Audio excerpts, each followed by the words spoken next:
ठाकरेंच्या शिवसेनेचा दसरा मेळावा रद्द करावा अशी मागणी होती। भाजप प्रवक्ते केशव उपाध्ये यांनी ही मागणी केली आहे। दसरा मेळाव्याचा खर्च पूरग्रस्तांना द्यावा। केशव उपाध्येंचा या ठिकाणी ठाकरेंना सूचक सल्ला।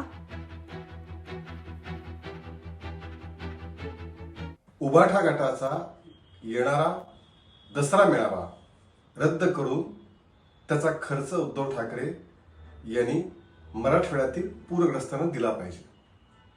खरं म्हणजे मराठवाड्याचा उद्धव ठाकरे दौरा करून आले।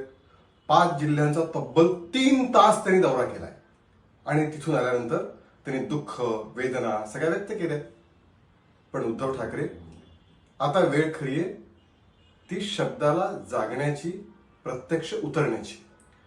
मुख्यमंत्री असताना तर कधी आपण काही दिलं नाही, कुठल्याही प्रकारची मदत मैदान उतरून केली नाही। आज ही संधी आहे। आज आपला जो मेळावा आहे तो मेळावा रद्द करून तो खर्च पूरग्रस्तांना देणार का?